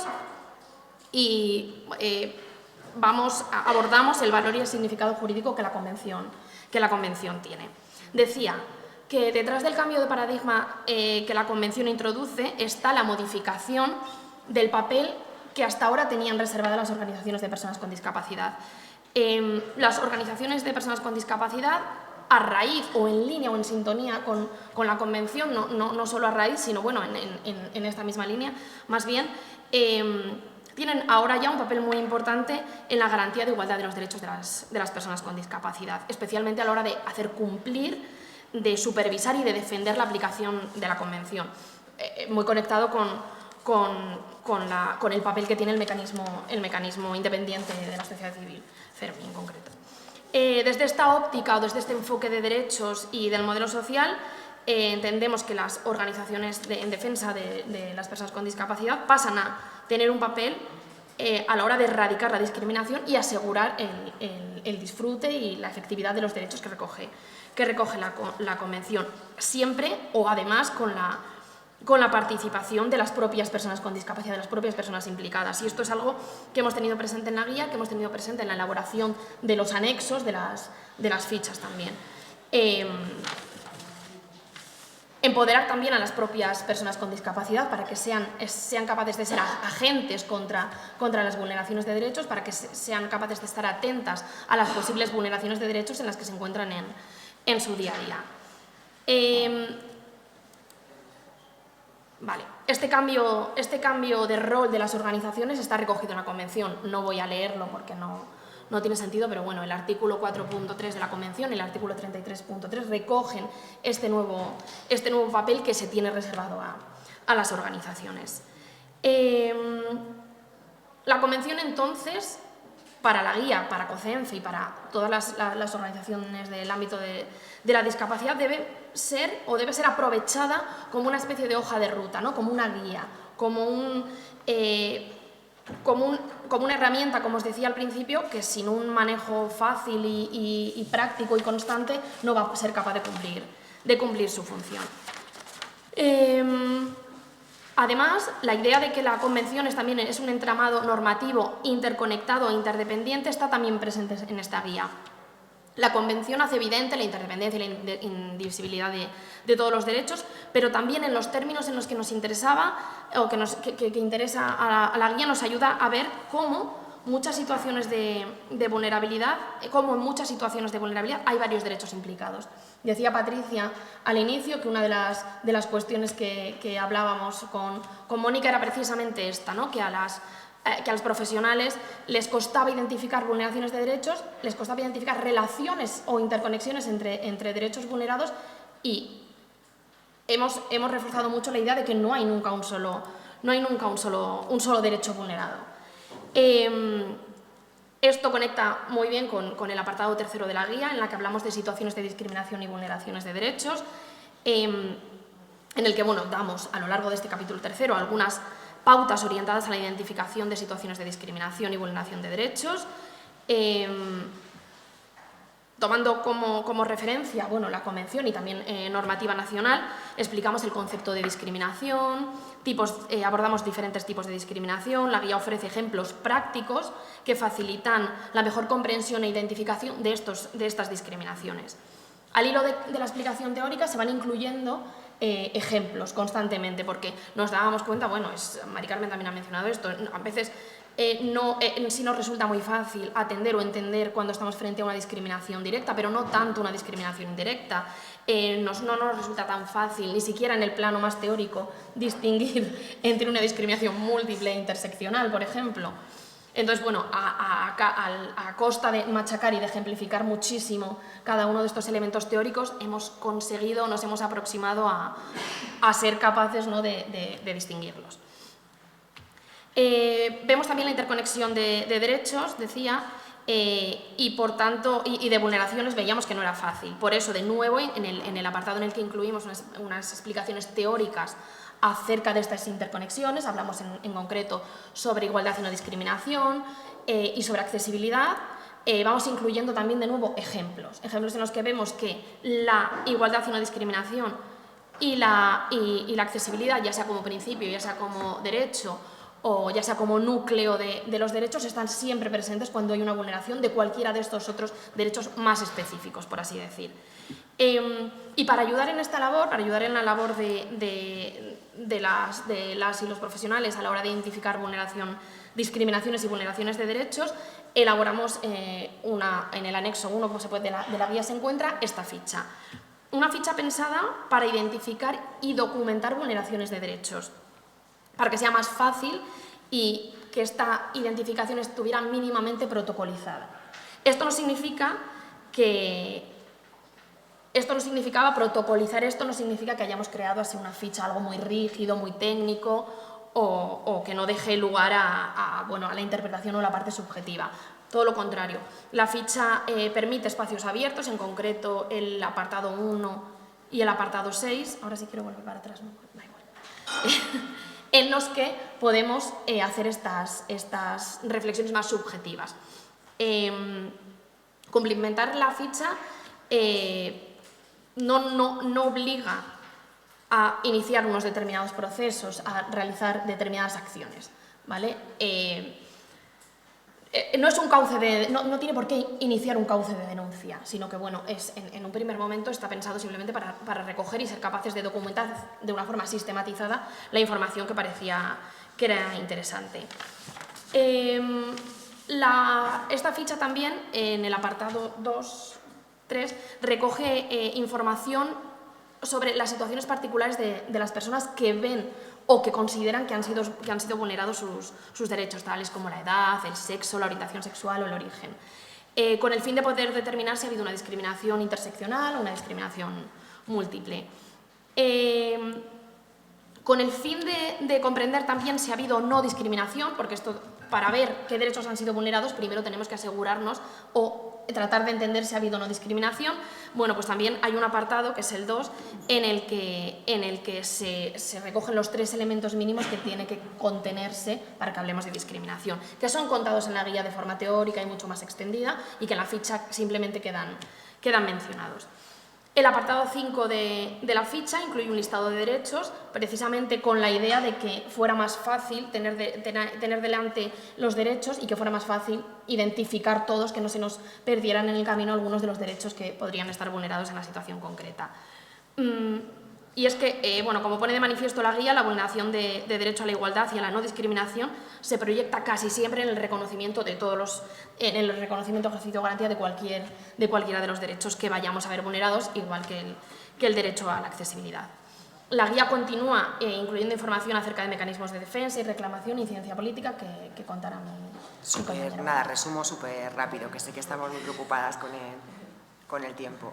No sé, bueno, como decía, el apartado 4 de la guía lo que se incluye es una aproximación, una explicación de los mecanismos de defensa y de reclamación que las personas con discapacidad tienen disponibles cuando se vulneran sus derechos y que las entidades pues, quieren conocer para poder, ¿no?, asesorar a estas personas, ¿no?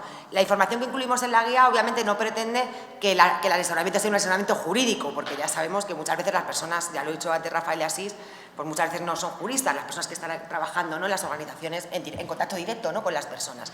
Entonces, lo que hicimos aquí en esta parte de la guía es simplemente incluir información práctica, operativa, de fácil manejo, comprensible, aunque rigurosa, ¿no?, sobre diferentes mecanismos de defensa, ¿no?, para dar un primer apoyo a la persona, una primera orientación básica, ¿no? Entonces, aquí incluimos mecanismos tanto nacionales como internacionales, todo ese listado, ¿no?, que tienen ahí, mecanismos administrativos, algunos especiales para discapacidad, que solo valen para discapacidad, otros que valen para cualquier persona que vea vulnerados sus derechos y también, claro, que a veces se nos olvida, para las personas con discapacidad también, ¿no?, tanto administrativos, decía, como todo el sistema de protección de personas consumidoras usuarias, instituciones, desde la OADIS, que es específica para discapacidad, hasta otras que no lo son, como el Defensor del Pueblo, por ejemplo, el sistema de arbitraje en materia de discapacidad, que no está funcionando, pero que esperemos que igual en algún momento funciona.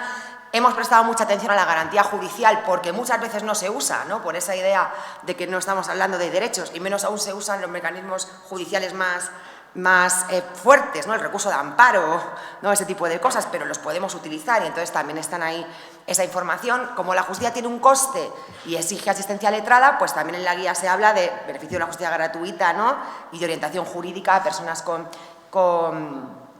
discapacidad, ¿no?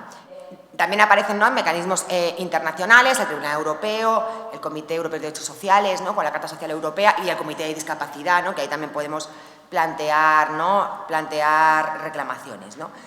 Bueno, cuando expusimos estos mecanismos lo que intentamos fue también que toda la información fuera muy práctica, ¿no? ¿Para qué sirve este mecanismo? ¿Quién lo puede utilizar? ¿Qué se puede conseguir por esta vía? ¿Cómo es el procedimiento? Si no tengo éxito, ¿qué puedo hacer después? ¿Qué se puede conseguir? ¿Una indemnización o se puede conseguir que se sancione a la persona responsable, ¿no? Todo este tipo de información más práctica, siempre, como decía, intentando que toda la información sea comprensible.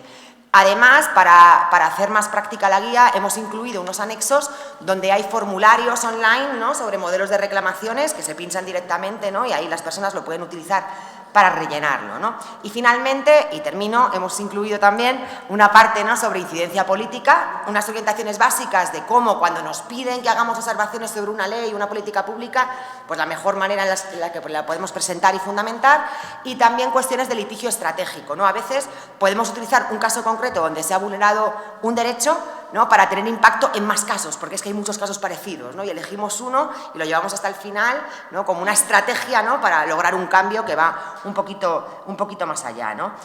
Lo que sí que quisiera hacer, ¿no?, es terminar agradeciendo más concretamente, ¿no?, a las personas que nos han ayudado a la elaboración de la guía. En la universidad, además de Irene y yo, pues Lara Cuenca nos ha ayudado mucho, ¿no?, que es la persona de comunicación del instituto, a que la guía fuera comprensible, porque como somos juristas, pues no siempre es fácil, ¿no?, hacer esto. También a las personas de COCENFE, ¿no?, de las entidades que han estado en la formación y nos han dado feedback y que se han leído la guía y nos han dado, ¿no?, observaciones, sobre todo en ese sentido, pues también a Mónica y también a quienes han trabajado en la maquetación, ¿no? Y espero, bueno, pues que todas las guías y estudios, ¿no?, que hemos hecho en este tiempo con COCENFE, pues sean, ¿no?, un ejemplo de que cómo la alianza, ¿no?, entre la academia, ¿no?, y el movimiento, pues quizá puede contribuir a mejorar la efectividad de los derechos, que ya hemos visto que nos queda mucho por hacer, pero bueno, podemos ir dando pasos, ¿no? Y yo lo dejaría aquí para dejar tiempo. Gracias.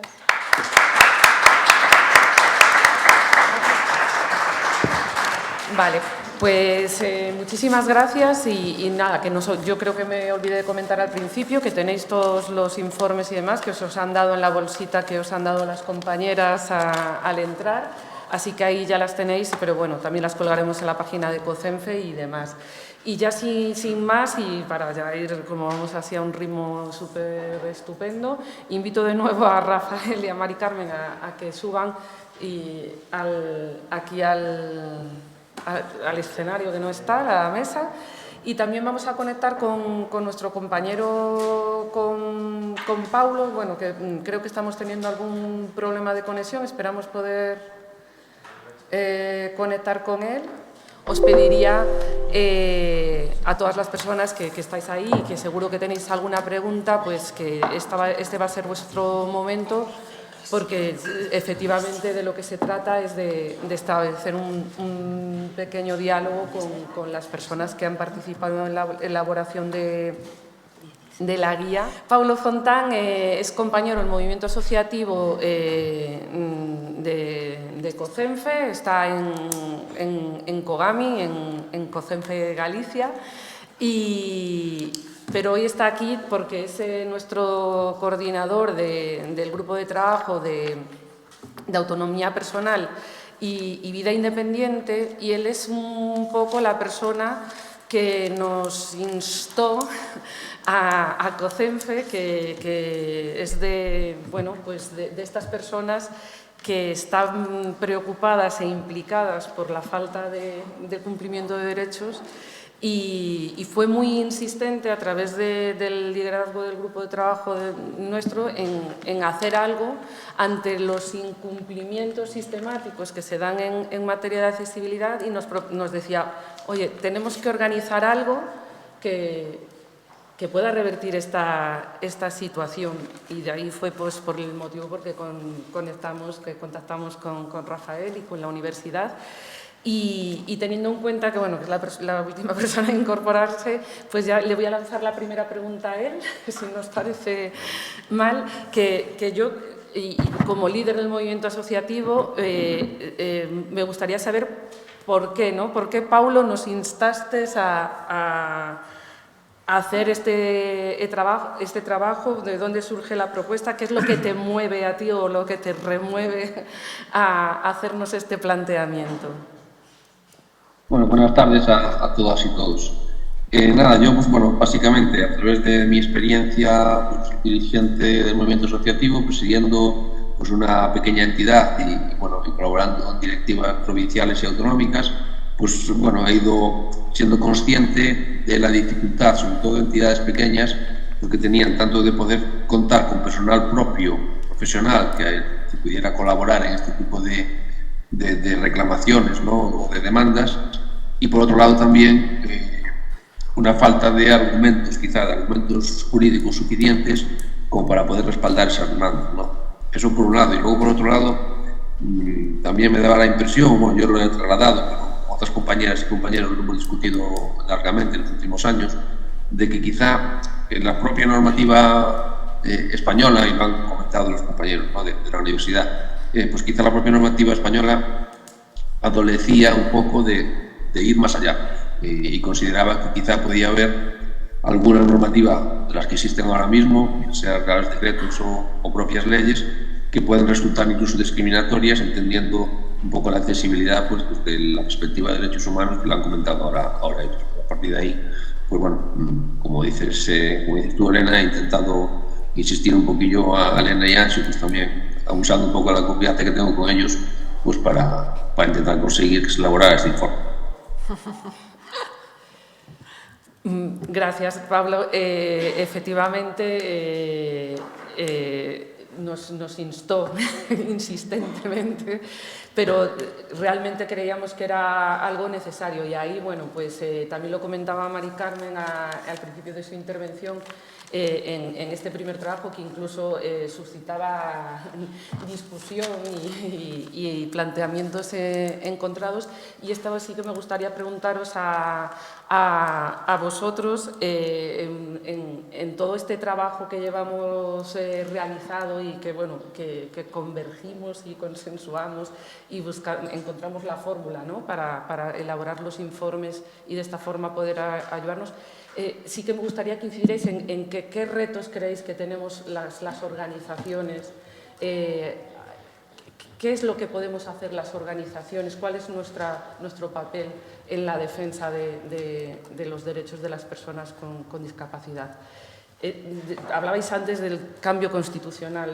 Yo intentaría ponernos en un principio un poquito metas más sencillas, si es que hay, porque a lo mejor realmente nos decís, pues no, oye, o cambiáis la Constitución o esto no va a ser posible. Igual podemos decirte uno cada uno. Eso como o sea, os autorreguláis. Bueno, yo obviamente yo creo que las organizaciones en esto desempeñan un papel fundamental, ¿no? Y supongo que sois muy conscientes, ¿no? Decías, Elena, ¿no? Que es verdad que lo de la Constitución está muy, muy lejano. Sigo pensando que si no cambiamos eso, y es verdad, hombre, las organizaciones ahí tienen un papel, porque yo creo que en muchos casos, si hay algo que sí se hace en la actualidad, mira, yo voy a contar una anécdota que se sale un poco de aquí, pero que nos está pasando ahora, ¿no? En un grupo de trabajo que tenemos sobre la posibilidad de elaborar una ley de mayores y el punto de partida ya ha sido porque nadie lo hemos cuestionado, bueno, sí lo hemos cuestionado, ¿no? Pero ha sido empezar por una ley ordinaria, ¿no? Una ley, pues vamos a hacer el mismo modelo de la discapacidad. Bueno, pues yo creo que en esas mesas de diálogo civil y en todos estos sitios en donde se tiene en cuenta, hasta donde yo sé, ¿no? o al menos se permite la participación de las organizaciones, pues yo lo que incidiría es en esto, en subrayar que probablemente desde el diseño que tenemos constitucional es muy difícil defender, como se tienen que defender, los derechos de las personas con discapacidad, porque esto irá, para mí el gran problema es un problema más estructural, actitudinal, ¿no? de forma de ver la discapacidad, ¿no? Y todas las leyes que vamos avanzando, pues tengo yo algunas dudas de que se tengan el modelo de derechos humanos. Y ya me callo yo.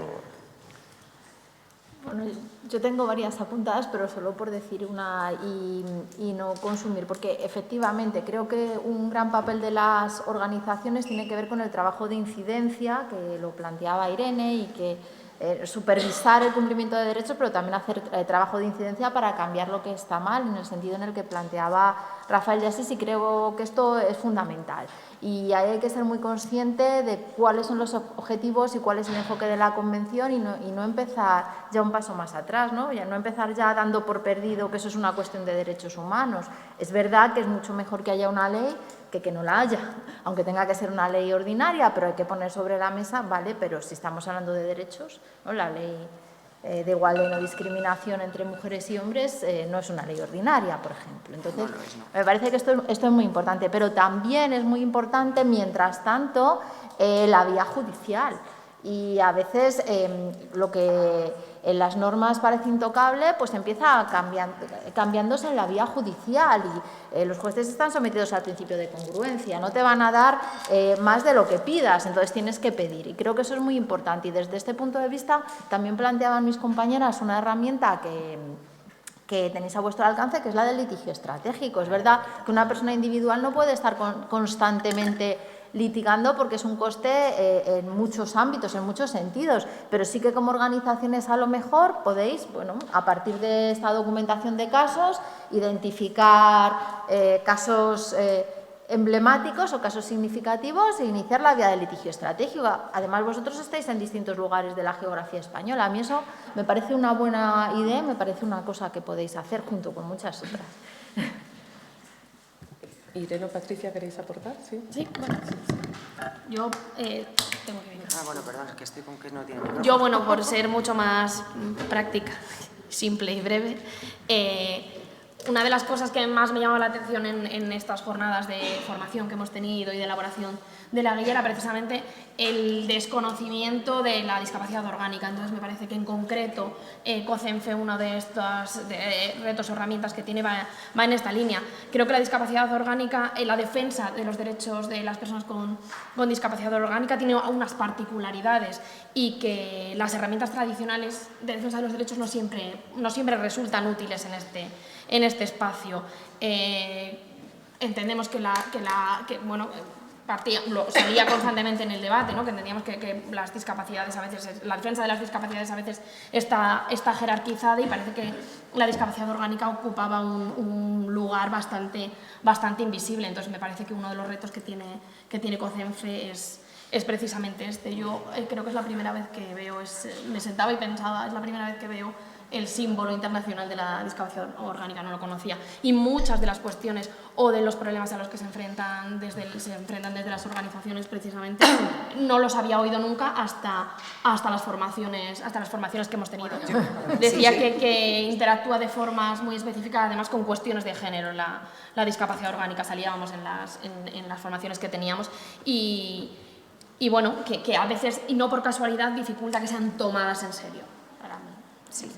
Bueno, precisamente por eso en la guía algunos de los ejemplos que hemos incorporado, ¿no? de discriminaciones incluyen, ¿no? ejemplos con personas con discapacidad, ¿no? Orgánica también, para darle más visibilidad. Bueno, yo no tengo mucho más que decir, me parece importante todas las cosas que se han dicho. Creo que el movimiento de la discapacidad sí que está siendo está teniendo éxito en la incidencia política muchas veces, a lo mejor lo que pasa es que no con las herramientas más adecuadas, porque es muy envidiado, ¿no?, el movimiento de la discapacidad desde otros, ¿no?, movimientos, porque realmente cuando se pone serio con una cosa, ¿no?, al final, claro, lo que pasa luego las leyes hay que cumplirlas, que esa es otra, tenemos leyes de accesibilidad, ¿no?, que en principio, en teoría, están bien, no tan bien, porque hay que leerse nuestro informe para saber que también hay cosas que mejorar en la propia normativa, pero el problema que tenemos mucho es de aplicación, no siempre los informes de CERMI, la accesibilidad es quien más suspende, ¿no?, en vulneración de derechos, ¿no?, por ejemplo. Y yo iba a decir también, igual que Mari Carmen, que hay que elevar la garantía en la legislación, pero que a través de la vía judicial, pues también podemos, y en nuestra guía también se explica un poquito, no solamente en la guía más teórica, sino en la guía práctica, de cómo se puede a lo mejor lograr, ¿no?, llegar con un caso de discapacidad a los sitios donde se protegen los derechos fundamentales que tienen más protección, ¿no?, porque tiene sentido llegar ahí y a lo mejor conseguir una decisión que pueda marcar, ¿no?, un hito para elevar la garantía en ese sentido. Creo que en eso también coincidimos. Muchas gracias. Pues voy a seguir ahora con Paulo. Le voy a lanzar dos preguntas porque como estamos teniendo problemas con la conexión, ahora que lo tenemos ahí, que pueda responder y así por lo menos aprovechamos el momento. Y también os invito a todas las personas que estáis aquí que abramos el debate, que levantéis la mano y lancéis vosotras las preguntas que estiméis oportunas. Yo a Paulo le voy a lanzar dos preguntas ahora para que responda rápidamente y después, bueno, también lo invito a, si tiene alguna pregunta que hacer a la mesa, pues también, por supuesto, está abierto a ello.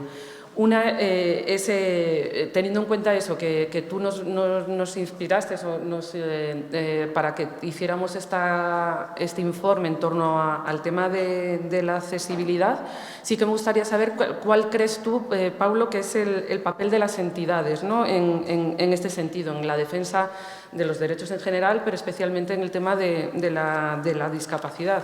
Porque, como estamos hablando a lo largo de toda la jornada, tenemos una legislación súper extensa en este sentido. Yo creo que ahí sí que el movimiento asociativo ha hecho muchísimo por hacer que se elaboraran y promulgaran leyes, pero que no se están cumpliendo sistemáticamente, ¿no? Entonces, ¿tú cuál crees que es el papel nuestro de las entidades? Debemos de hacer, además de esa incidencia, que la incidencia ha servido para hacer las leyes, tomar otro tipo de acciones. Ahí, pues, como líder de movimiento asociativo, te quería lanzar esta pregunta y también, aprovechando, como decía, que te iba a hacer dos, la siguiente sería que también como movimiento asociativo, ¿qué crees que le deberíamos de pedir a las administraciones públicas? Y no solo las administraciones públicas, ¿no? Aquí tenemos a la universidad, son miembros además de una cátedra, de una clínica jurídica también, están también los colegios profesionales, por ejemplo, cuando hablamos de accesibilidad, ¿no?, los colegios profesionales de arquitectos. ¿Crees que debemos de hacer algo también en ese otro sector, de reivindicar en otros ámbitos, pues a lo mejor que no estamos llegando, o no sé, cuál es tu opinión en ese sentido? Vale, a ver, como dirigente también del movimiento asociativo, soy consciente de que no es fácil lo que voy a decir ahora, ¿no? Porque yo creo que sí que debemos hacer algo más. Creo que deberíamos de tener un papel más activo, ser más contundentes, y todo esto que nos recomiendan los profesores y profesoras, creo que lo teníamos no lo teníamos que dejar pasar. Quiero decir, sí es cierto que el movimiento asociativo hacemos incidencia política, a veces más de la que se conoce mediáticamente, ¿no? Porque, bueno, hacemos muchas reuniones, digamos que anónimas, y mucho trabajo así, petit comité, y salen cosas, pero también es cierto que a veces, pues, no hacemos la presión suficiente, quizá, pues, para que esas leyes de accesibilidad que hay, esos decretos, pues realmente tengan un alcance suficiente como para que garanticen la igualdad de oportunidades de todas las personas, porque sí que es cierto que hay leyes que ahora mismo, pues, permiten actos discriminatorios por parte de la propia administración, ¿no?, y por parte de los operadores privados también, ¿no? La propia ley, pues, ampara conceptos discriminatorios, ¿verdad? Y luego, claro, la propia administración, como decís, pues tiene que cumplir. O sea, sí que es cierto que hay leyes, espectros de varias leyes que están bastante bien y no se cumplen, y entonces ahí es donde, por un lado, la administración tendría que ejercer el papel de control que le viene dado, que debería tener presente de manera ordinaria y continua, pero no solo pasa en el ámbito de la discapacidad y de la accesibilidad. Como sabéis, la falta de inspección muchas veces es la que deja huérfanas muchas leyes buenas, ¿no? Pero en nuestro caso, pues también hay que insistir en que la Administración tiene que hacer cumplir las leyes, y nosotros desde el momento asociativo pues tenemos que reclamar más, yo creo. Es cierto que con la Administración, cuanto mejor nos llevemos, por decirlo así, pues los resultados tienden a ser más positivos, pero a veces también llega un punto que, bueno, es que si no hace la Administración lo que consideramos que tiene que hacer, pues tendremos que enviar notas de prensa y tendremos que hacer reclamaciones y como decía también una compañera que intervino antes, pues presentar alguna demanda judicial importante que nos pueda llevar a una sentencia que haga pensar a los poderes públicos, porque hay muchas veces nos cuesta mucho convencerlos de que empaticen y de que vean que se producen discriminaciones en el día a día y no las perciben. Como no las perciben, pues tampoco se esfuerzan demasiado, ¿no? Quizás si un juez le dice que, oye, lo tiene que hacer, pues quizás eso pueda ayudar. Pues muchas gracias, Paulo. Eso sigue ahí, esperemos que no se vuelva a cortar y de hecho, si tienes alguna cuestión más, también tú alguna pregunta, alguna intervención, no dudes en pedirnos la palabra. Y yo lanzaba el guante a vosotros para que hicierais alguna pregunta, alguna intervención, y ya han levantado la mano 2 personas. Así que no sé si hay alguna compañera. Vale, está Javier y Aurea, ¿vale?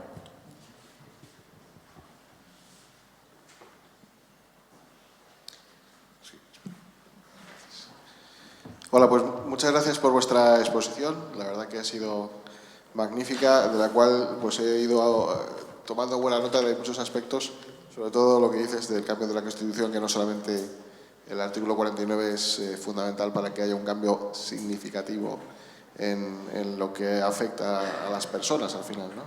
Sin etiquetas, ¿no? Porque al final alguna vez tendremos todos algún tipo de discapacidad. Yo, en la parte que se está planteando, hay un problema importante, y es que legisla quien luego también gobierna, y eso nos genera un problema importantísimo para poder materializar las propias denuncias que las propias normativas nos permiten poder llevar a cabo. Es decir, pongo el caso de la Comunidad de Madrid, donde hay una ley que se crea en el año 93, donde su reglamento sancionador se aprueba en el año 2007, y donde al final hay un procedimiento tan tedioso que ni tan siquiera la propia Administración, que es quien gestiona los tiempos, los plazos, a veces sin personal para poder llevar a cabo, etcétera, etcétera, etcétera, pues al final no se materializa ninguna denuncia. Es decir, desde el año 93 hasta hoy día no hay ni una sola denuncia, y hay tropecientas, ya digo, desde mi organización, más de 400 ya se han tramitado hace ya muchos años, ha tenido su fruto, ¿no? Entonces, no sé, ¿hay alguna posibilidad de crear algún ente independiente que pueda tramitar estas denuncias y, por tanto, la reivindicación de estos derechos de una manera material, es decir, con denuncia y con su tramitación correspondiente, para que prospere? Porque es que si no, al final, todo el procedimiento tan tedioso que hay que agotar administrativo nos lleva a largos plazos para luego acabar en un tribunal, donde al final es complejo, es muy complejo que al final un juez te pueda dar la razón por múltiples circunstancias, ¿no? Bueno, además luego la justicia jurídica gratuita, pues no hay letrados especializados. Bueno, el galimatías, que es muy largo y tedioso de contar aquí, pero que en definitiva sí que creo que sería interesante ver si existe la posibilidad de que esos órganos independientes pudieran llevar a cabo ese control de plazos, esa tramitación administrativa de los procesos previos a un procedimiento judicial, para poder primero evitar el procedimiento judicial y luego los plazos no sean tan largos. Y luego hay una cuestión, y con esto termino, perdóname la extensión, de los maravillosos ajustes razonables. ¿Qué podemos hacer? Porque es que al final siempre se interpretan para que no se lleven a cabo las cosas y, por tanto, para aumentar la discriminación. Entonces, bueno, esas son 2 cuestiones que quería plantear. Gracias. Gracias, Javier. Hacemos 2 preguntas, ¿vale? Así, que haga la siguiente Aurea y así contestáis. Hola, buenas tardes. Muchas gracias por la intervención, muy bien todo y la guía, bueno, sobre todo la primera parte me da pie para hacer esta intervención. Voy a hablar en nombre de las discapacidades orgánicas, que son invisibles, ¿sí? Yo represento a AFE Lupus y el lupus es una discapacidad orgánica, por lo tanto invisible. Entonces, cuando se referían en la primera intervención a la accesibilidad, a la igualdad y tal, bueno, pues pasamos como iguales. Cuando no estamos en brote, somos iguales, no se ven las diferencias o aparentemente no se ven. Entonces, pues no hay ninguna diferencia, somos accesibles, es decir, no hay nada que nos distinga de lo que se percibe como normal o como lo que es la norma. Entonces, bueno, esto es bastante común a todas las discapacidades orgánicas, ¿sí? Y esto se ve reflejado en el día a día y también hay que decir que en el caso del lupus el 90% son mujeres, otra discriminación, ¿sí? Entonces, en este caso, bueno, quería referirme a esto porque, bueno, es bastante común en las discapacidades orgánicas que se den estas situaciones donde se van a ver reflejadas discriminaciones múltiples porque se agregan, ¿no? Y esto se ve mucho también en las situaciones laborales, es decir, mujeres que están trabajando y al tener que presentar bajas continuas, pues ya tienen problemas laborales y en las evaluaciones por discapacidad, bueno, es ya sabemos que, bueno, hemos hablado otras veces aquí, pero para ustedes que sepan que en este caso, como somos invisibles, pues se nos tiene como el grupo que no tiene discapacidad y que esto suma puntos para ser más invisibles. Sí, era lo que quería anotar en este caso. Gracias, Aurea. Pues respondemos a las preguntas de Javier. Bueno, en relación con lo primero que decía Javier, ¿no? Debe ser una cosa de la edad ya que estoy pesado, yo mismo lo noto. Bueno, creo que de nuevo esto es un problema constitucional, ¿no? Lo de sancionar a la administración es muy difícil en el ordenamiento jurídico, pero es un problema teórico también muy relevante porque, claro, cuando nos sois muy conscientes, ¿no? Sancionar a la administración al final es sancionarnos a nosotros. Y este es el gran problema, porque tú no sancionas a un funcionario, sino sancionas a la administración, el dinero que tiene la administración es nuestro dinero, ¿no? Y además hay una idea de esto de que la administración, hay una presunción de legalidad, es decir, que cumple el derecho. Entonces, luchar contra esto es muy difícil. De nuevo, Constitución, porque hay un artículo del 153 de la Constitución que habrá que tocarlo, que tendrá que ver con las sanciones a administraciones autonómicas. Pero, ¿y cuál es el problema de esto? Pues de nuevo que no hay enfoque de derechos, porque estamos hablando de legalidad, pero no estamos hablando de constitucionalidad o de derechos. A la administración sí se le sanciona cuando se violan derechos fundamentales, porque hay todo un procedimiento para eso, y ahí sí.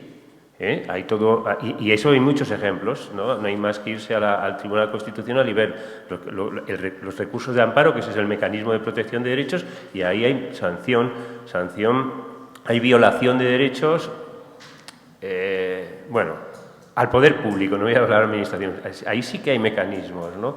Y claro, ahí es el cambio de enfoque. Yo no creo que se necesite una instancia independiente. Esa instancia independiente existe, que es el Poder Judicial. Y el Poder Judicial, pues creo que es el mecanismo, porque todos los otros mecanismos que se inventan de agencias independientes, al final las agencias independientes, pues hay que tener cuidado, porque son entidades... bueno, una cuestión muy importante en lo público es quiénes son las personas que componen lo público. Si nosotros participamos en eso, pues creo que nos tiene que dar una cierta seguridad. Cuando lo dejas esto a una entidad, a una agencia, pues ahí pierdes ese control, esa participación de la sociedad, y a mí me preocuparía más. Había otras cuestiones, pero os dejo, ¿no? Solo por aclarar, no estamos hablando solamente la apertura de denuncias sino hacia también establecimientos privados. Es decir, claro. Que eso, ningún ayuntamiento, ninguna administración se atreve a abrir ningún procedimiento con ningún ámbito privado tampoco. Es decir, y por tanto ahí sí que la administración está obstaculizando que eso se pueda materializar. No hay control de plazos, no, en fin, es un calipatías, por eso decía, no, ya sé que contra la administración y tenemos ya experiencia en el asunto, pero no sé si con el ámbito privado se podía acelerar en ese sentido. Bueno, ahí el problema es que, de nuevo, es lo mismo. Claro, el ámbito privado es un ámbito, en teoría, que funciona cuando hay una igualdad, lo que en el derecho es esto que llamamos la igualdad de armas, ¿no? Y es decir, una cierta igualdad entre quienes litigan. Cuando estamos en situaciones de vulnerabilidad, esto es difícil, esto es difícil, ¿no? De nuevo está el Poder Judicial, ¿no? Y hay una cosa, y os dejo, es lo de los ajustes razonables, ¿no? Claro, pero es que, claro, ¿qué ocurre con los ajustes razonables? Pues que lo tratamos en el discurso de la negociación, que no es el discurso de los derechos. Lleva esto al discurso de los derechos, y ahí ya, cuando se habla de proporcionalidad, de carga desproporcionada, que es el Real Decreto nuevo de accesibilidad a los bienes públicos, de nuevo, define la proporcionalidad mal, porque vuelve a poner el énfasis en la cuestión del coste, y este no es el enfoque de derechos. El buen enfoque del ajuste razonable es carga desproporcionada. ¿Por qué? Pues porque toca otros derechos. Y esto es la desproporción. Este ajuste no se hace, ¿por qué? Pues porque deja sin satisfacer otros derechos. Y ahí sí. Y ahí puede ser, ¿por qué deja sin satisfacer? Oye, porque es muy costoso. Bueno, pero el punto son los derechos, no es el coste. Oye, pues nada, el Real Decreto está muy bien, pero de nuevo te vas ahí, que son las cosas al final, porque tú puedes hacer toda la legislación estupenda, pero cuando llega el momento y dices, coste desproporcionado, coste económico, se acabó el ajuste y se acabó la accesibilidad. Pero claro, la llevamos al ajuste, ¿no? Bueno, perfectamente de acuerdo, pero por intentar ser un poco más práctica, aunque seguramente Patricia Cuenca y Irene Vicente serán más. A ver, ¿yo qué sugeriría? Pues en la guía se plantean toda una serie de mecanismos que a veces tienen que ver con la protección en el caso de la discapacidad y en otras ocasiones con la protección general de los derechos de la ciudadanía. Entonces, tratar, y este es un papel importante de las organizaciones, orientar a las personas hacia aquellos mecanismos que en cada momento, claro, eso es muy esforzado, porque tienes que estar siempre mirando y siempre estudiando, pero hacia aquellos mecanismos que en cada momento puedan ser más interesantes. Planteabas lo de la autoridad y yo me acordaba de la Autoridad Independiente para la Igualdad de Trato y la No Discriminación, que implementa la Ley de Igualdad de Trato y No Discriminación, que es una ley general. Bueno, pues en el momento en que esa autoridad está constituida, pues está muy bien ir con casos sobre discapacidad, porque también es una forma de que se tenga en cuenta ese eje de discriminación, y por qué no intentar presentar los casos de accesibilidad como casos de discriminación. Por ejemplo, se me ocurre este ejemplo, en otros ámbitos hay otros, está siempre el defensor del pueblo como mecanismo de garantía de los derechos. Bueno, si estamos hablando de derechos, aparte de reflejarlo normativamente como se merece, vamos a actuar en consecuencia y vamos a actuar como de verdad lo que es que se nos está vulnerando un derecho. Y luego, ahí hay un problema que es muy evidente en el caso de los ajustes razonables y que tiene que ver con que las personas individuales tienen poco que hacer. Y esto se ve muy bien en el desarrollo del derecho del trabajo. El trabajador o la trabajadora individualmente no va a ningún sitio, pero sí va respaldada por los sindicatos. Incluso las organizaciones sindicales sí que pueden interponer acciones colectivas en algunos casos. Bueno, pues vamos a imitar ese modelo, digamos, que ha sido más exitoso, y actuemos las organizaciones de discapacidad como si fuéramos sindicatos. Es importante contar con los sindicatos como aliados también en relación con los derechos de las personas con discapacidad. No sé, así se me ocurre a mí como cosas más inmediatas. decir algo tú, Patricia?